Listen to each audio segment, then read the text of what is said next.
बाप और बेटे और रूह कुदस के नाम से आमीन। मैं गैर कौमों के वास्ते यस्सु मसीह का काहिन हूँ, ताकि उनको पसंदीदा नजराना बनाऊं। हमारे लिए आज की तिलावत मुकद्दस पौलुस रसूल का रोमियो के नाम खत, उसका 15वां बाब और उसकी 14वीं आयत से लेकर 21वीं आयत तक।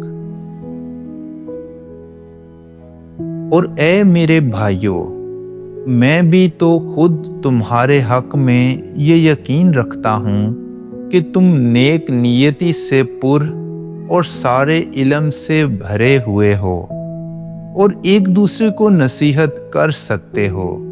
तो मैंने भी कुछ जुर्रत करके याद दहानी के तौर पर थोड़ा सा तुम्हें लिख भेजा है, क्योंकि खुदा ने मुझे इसलिए फजल बख्शा है कि मैं गैर कौमों के वास्ते यस्सु मसीह का काहिन होकर खुदा की इंजील की खिदमत में कुर्बानी गुजरानूं, ताकि मेरा गैर कौमों का नजराना रूहुल कुदस से मुकद्दस बनकर पसंदीदा हो।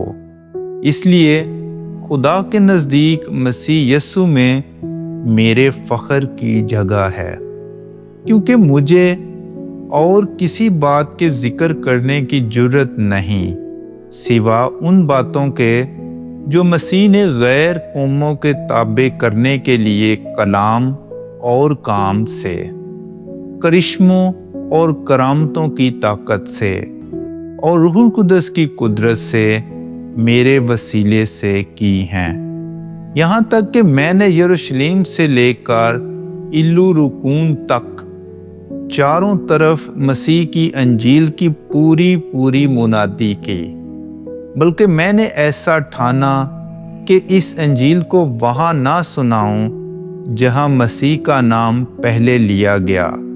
ऐसा ना हो कि मैं दूसरों की न्यों पर रद्दा रखूं।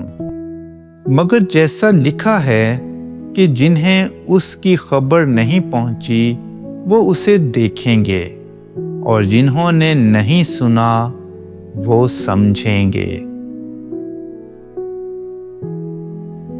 पाक कलाम के पढ़े और सुने जाने पर खुदा की बरकत हो।